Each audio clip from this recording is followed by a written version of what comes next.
Hi book lovers, it's Jenny at Julia Baby Jen, and today I'm going to talk about Heartless by Marissa Meyer.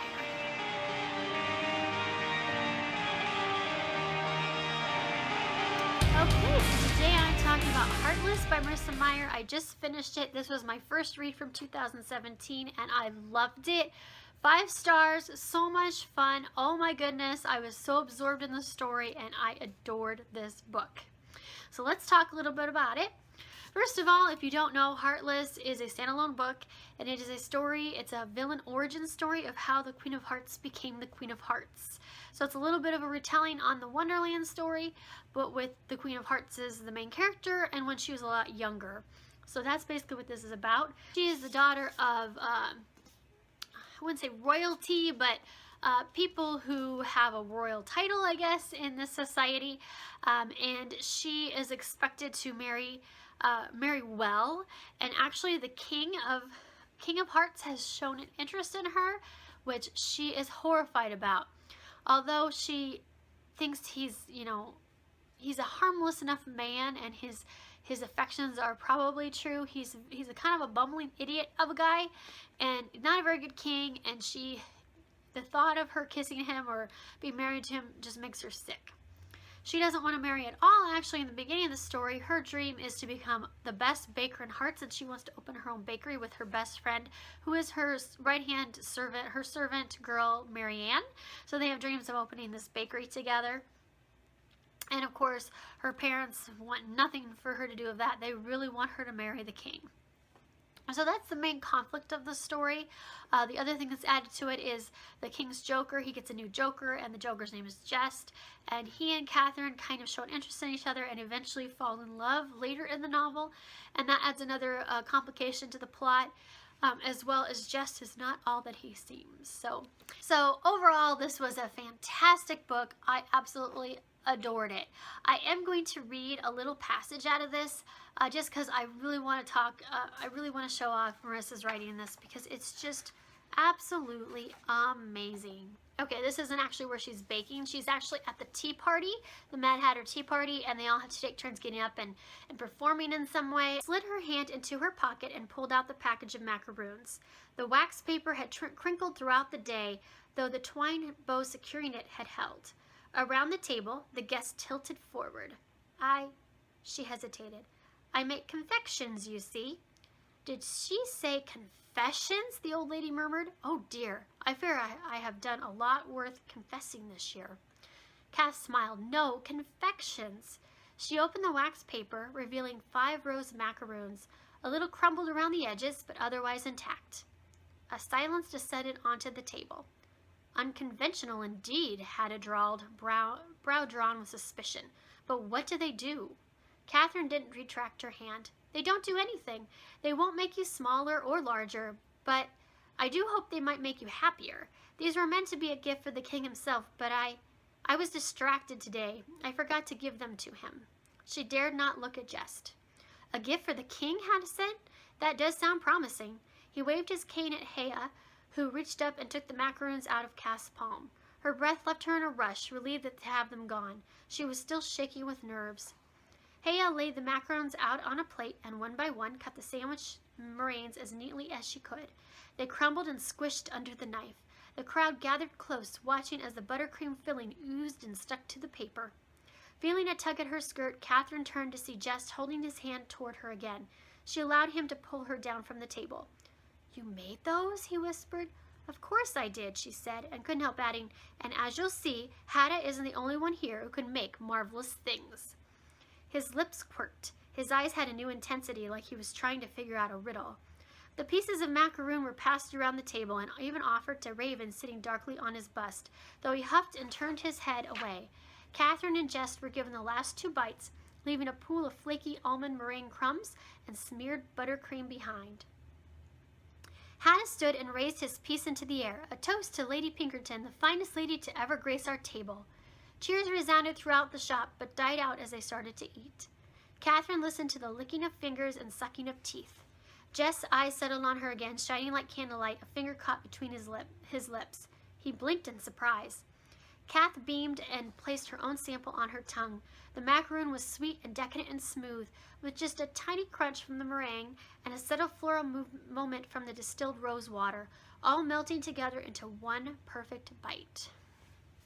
That is my spoiler-free portion of the review, so if you don't want to be spoiled, you need to stop watching right now because I'm going to talk about spoilers now. Okay, so on to spoiler time. I love this story. It was so great. I loved almost everything about it. It made me just so in love with Wonderland again. I really do think it's meant for fans of Wonderland, and Marissa Meyer does say herself at the end that she is a huge fan of Alice in Wonderland and Lewis Carroll's work. So that comes across in this story. If you love Wonderland, you'll love this. She stayed very true to the original story in Wonderland, but also added a whole new depth to the world, depth to the characters, and I really liked that as well. So talking about characters, first we have Kath, who is the Queen of Hearts, the main character of the story. I really did like Kath. I did feel sorry for her, but she does have a lot of character flaws, which come across especially when she becomes queen, and it makes you understand how she became the evil queen she was. She could have been a great queen, but yeah, things didn't happen that way at all. She came across I want to use some analogy since this whole book is written in sweets almost, but she comes across sugary sweet at the beginning, like this really sweet girl. You really like her. She has a great passion for baking, has her dreams and all that, and you feel sorry for her place in the world. But then later in the novel it comes out, you know, there is a little something tart in her character as well. She is not perfect. She is very finicky and flighty at times. She is very self-involved, and she can be very pig-headed, has a big temper. She's also very passionate and loves life. So there's a flip coin to both sides of her personality. When you get the good part of her, she's wonderful. When you get the not so good part, it's not so great. So it makes her a very interesting character, and I really loved reading about her from that perspective. Since you're reading in the whole book through her eyes, you kind of identify with her and feel that sugary sweet thing more, but then as the book progresses, other characters start telling her how it is, and you start to see that more and more. So she was a really interesting character. I loved her as the MC. Jess was the least developed character in my opinion, even though he's kind of the other main character in this as the Joker. He was a very interesting character though too. He was very witty and fun and spontaneous, and you never quite knew what he was going to do next, and that's a very good Wonderland trait. So he kind of made the story as far as that went, but he wasn't very well developed. We learned a little bit about him as the book went on, but I feel like we didn't learn as much as we could have learned, and part of that is how the plot was written and how it turned. So I was okay with it because I kind of like that some of it was left to mystery, that we never really knew exactly his intentions even at the end.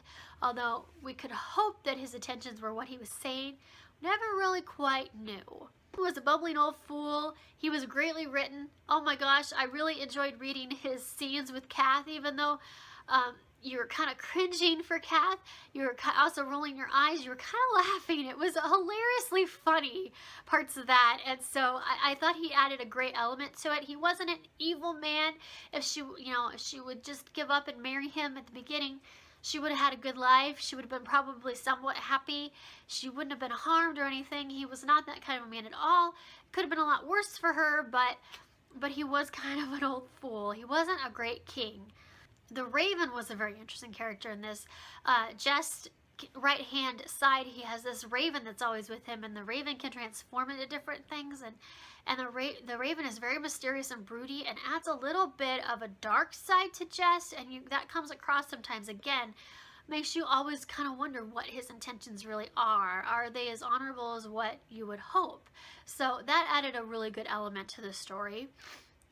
Marianne was another central character that's Kath's best friend, who does betray her throughout the story. And although I did empathize with Kath and felt her anger at Marianne, I also think that she was not a very good friend to Marianne in turn. I do think Marianne was a very good friend to Kath and was doing the best she had with what she had, but Kath wasn't truthfully honest with her all the time, and yeah, she was just looking out for her friend, and I don't really blame Marianne for anything that happened in this. Although Kath was sure to blame everybody else at the end of the book, she was blaming everybody but herself, and honestly, she had made her own bed. She made a very bad choice in this a couple different times, and that led them all to where they went. And yeah, I don't think Marianne was to blame. I really did like her character. I felt really bad for her actually throughout most of the book, because I feel like she was a very true and good friend to Kath. Kath not so much to her sometimes, and Kath had the upper hand in the relationship, being that she had power over Marianne as her being her servant, and she did use that to her advantage at different times, and that made her a little bit despicable. Again, it was easy to see how she could take this path to an evil queen based on certain things she did earlier in the book. That yeah, it was easy to see how she could go down that path. Then we have Hatta, who I think was the best character in this. Hatta is actually the Mad Hatter, but his name is Hatta, and he opens this little hat shop that's on wheels in the land of Hearts, and he does tea parties, and Kath and Jess go to a few of them, and he's a very interesting character. I really liked him because to me he felt like the most sane character of anybody in Hearts, and who told the most truth, I think. Maybe besides Marianne, but even more so, I think. He was kind of the person who told everybody like it was, and he didn't mince words. He made his point straight across, and it's really sad at the end to see his decline where he becomes the Mad Hatter, because for me that was the saddest part of the entire book, was watching that last scene with him and Kath and how she twisted things around and he became mad, and I truly think it was her fault. And that was so sad for me, but it made a really interesting, I guess, backstory on the Mad Hatter and how he started. So I really thought that was really interesting. What to say about any of the other characters? I mean, they all just kind of filled their spots, although they all felt very well developed. The story felt very real. The plot was a little bit slow in the middle. It did slow down a little bit there, but the ending was amazing. I wasn't bored at all, though, even when it slowed down, because there was so much descriptive wording and so much still going on to keep me entranced with the world. There wasn't a ton of action in this, but enough was happening to keep me interested and keep the story going. So I thought the plot was really well done. The writing was probably the best part of this entire novel. And I'm not surprised. Marissa Meyer is a great writer, and it was so descriptive and just so wonderful. And her descriptions, especially of like the bakery type items when Kath was baking, made me so hungry. I've never been so hungry reading a book before. This book was just scrumptious, and those weren't the only great descriptions. I mean, it was all just very well done. I just love the writing in this. And the other thing I really appreciate in this book was that while everyone seemed to, the first half of the book especially, we had everybody like adoring Kath. She was wanted by the king. Jess was falling in love with her. Everybody seemed to be in love with her so much throughout it. And then she has scenes with certain characters that really put a stop to that way of thinking and kind of showed you some of some of her character flaws. Mainly scenes with Hatta. The scenes with Hatta were very good. Probably some of the best in the book. And Peter, although he was an evil man, they still, made us think, oh, hey, yeah, she's not so great. And then the Cheshire Cats. Cheshire was very good at, while being kind to Kath, still was very honest with Kath and told her exactly what he thought and how it was, and how she was, making a lot of mistakes and things. So there was that.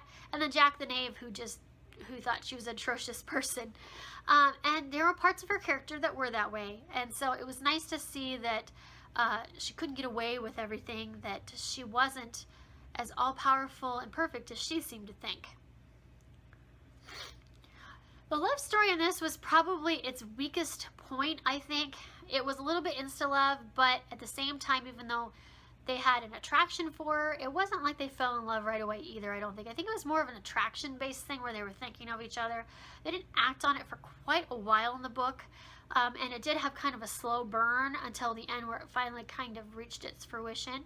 So it's like any other fairy tale, though. Every fairy tale has a love like that. So I think it felt true to that, but I didn't really feel the love as much as I wanted to. I just never really completely trusted Jest. I didn't think that he truly had Cass's best interest at heart, even at the end. I think he did love her in his way, but I do think that they were a lot alike, and he was very self-involved and selfish as well as she was. So, in that way, I think they were perfect for each other. But I'm not sure how honest all of his intentions were. The other thing that I did like about this book was that she had something other than to stop her from marrying the king besides just Jest. In the beginning, her main reason she doesn't want to marry the king is she wants to be a baker, and she wants to basically join the working class and become a baker, which is a crazy desire of anybody who's rich. And I'm not sure she ever really thought it through. I think she would have loved it, the baking part, but I don't think she understood exactly what it would have been like to make that leap. And people mention that to her throughout the book, and she never really thinks about it that hard, and I wish she would have. But I do understand her dream and desire. When we're young, we all have dreams that maybe aren't the most practical or maybe the best for us, but we just have this dream and desire. So I like that the love was not the major factor throughout the book. It was actually her love for baking that was most important to her. The love for Jess really didn't become a huge priority till towards the end, and that kind of took over more. And that was just because she'd given up on the baking dream because she realized how impractical it was going to be and it was never going to happen. I love the fantastical elements in this. Like I said, it felt very true to the original. All kinds of fun things were happening all the time. You never knew what was going to happen next. The characters were great. Yeah, but it had that dark twist to it as well, because this is a villain story, and you knew it wasn't going to be a happy ending, and I knew it was going to be not a happy ending. The end gave me chills, but I still loved it because I loved seeing how it all came to that point where she became so evil. So yeah, this was an amazing read. I hope if you stuck around this long, hopefully you've read it. Leave me any comments below on your thoughts on any of this. I would love to know. And I hope everyone has a good day. I will talk to you later. Bye.